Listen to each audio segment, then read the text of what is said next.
Good morning. Welcome to Seconds with Sonya. This morning, let's talk about don't weep for me. Don't weep for me. Do you know that when Jesus was on his way to the cross and they had given Simon the cross to carry for him, there were some women with Simon. Those women were crying and wailing, and Jesus, on his way to the cross, stopped and said to them, don't weep for me. Do not weep for me. Weep for yourselves. Because it's a day that's coming. It's a day that's coming. And you are going to beg the mountains to fall on you and the hills to cover you. Do not weep for me. They were looking at Jesus going to the cross and, oh my gosh, this is such a horrible feat. But he was letting them know, honey, I'm okay. I'm all right. Let's make sure you all right. You got a day that's coming ahead of you, and baby, let me explain it to you. Who are you weeping for? Let me ask us that question. Why are we weeping? Are we weeping for the day that is coming? Are we weeping as if we have no hope? Why are we weeping? He said, do not cry for me. Don't cry for me. Luke 23:26.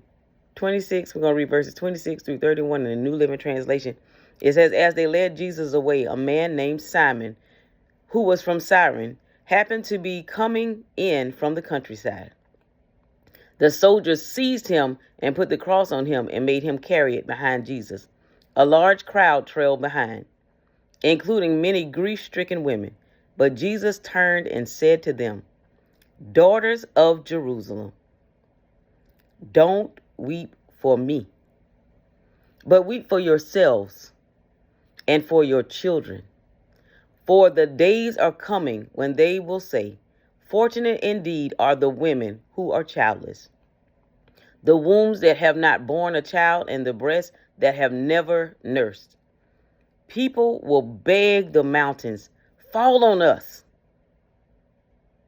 and plead with the hills, bury us. For if these things are done when the tree is green, what will happen when it is dry?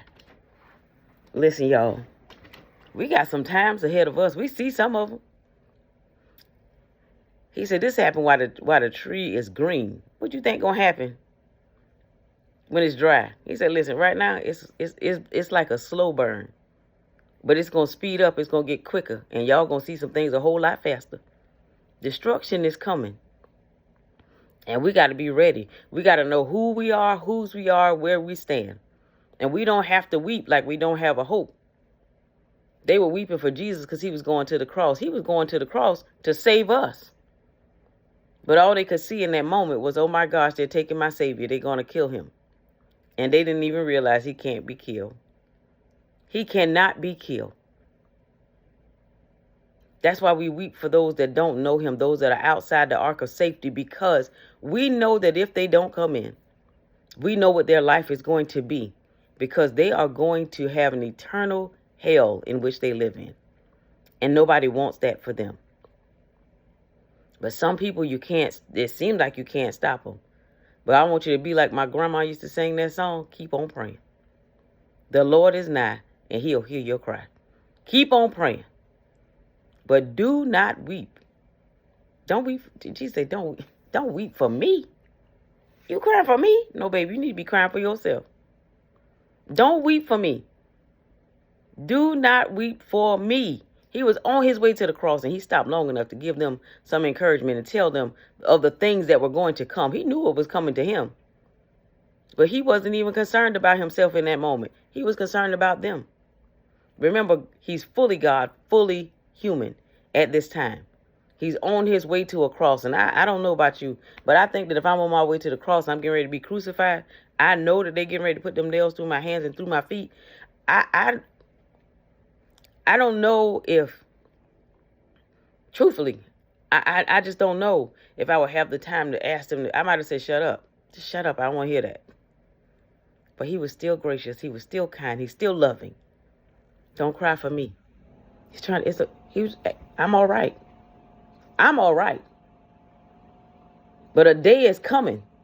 A day is coming. Let me prepare you for that day that's coming. The Lord every day is trying to get us ready for Judgment Day. We got to be ready. We got to be ready. We need to live our lives in such a fashion that we know that we are going to go to heaven. And I know somebody's probably saying, oh, well, they say that the righteous are barely making it in, honey. They say we're barely making it in, but didn't say we won't make it in. Don't cry for me. Don't cry for me. Help us to live in a manner that the people don't have to cry for us. They don't have to cry for us. Jesus was going to a cross. We all have a cross to bear. We do. We all have a cross to bear. And in this, I also see that we all need each other. They got Simon to carry the cross. So sometimes we might need a little help with our cross. But let us live in a manner. Don't cry for me. Don't cry for me. Days are coming. Days are coming when those that are infertile will be counted among the blessed because they don't have to worry about their children. Can you imagine pleading for a mountain? I thought about that all last night. A mountain to fall on you? I don't like for nothing to fall on me. If a canned good fall on my toe, I probably have a fit.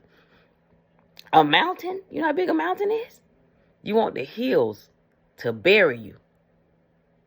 Y'all, we better get right with God and do it now, because he made it very clear we don't have to cry for him.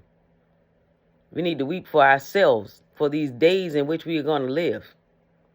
But let me tell you what else we need to do. We need to cling more close to him, more than ever before, because he's God and he's God all by himself, and he is our safety. And we need to get to him, to the safety zone. To the safety zone. He was on his way to the cross, and he stopped by long enough to tell them, don't cry for me. Because, see, he was all right. Let's get in his safety so that we can be all right. Because he's telling us there's a day that's coming where we will beg the mountains to fall down on us, the hills to bury us. Don't cry for him, but let's look for him. Let's search him. Let's seek him. Let's find him. Let's give him our whole hearts so that we can be protected. So that we can be protected from this day that's coming. It's coming. And we want to be able to stand. Don't cry for him. Do not cry for him. Today is Palm Sunday. We are rejoicing because this is the day that we celebrate his entrance into the city. We know the events that came, but don't cry for him because he rose on the third day. Don't cry for him, but live under his protection.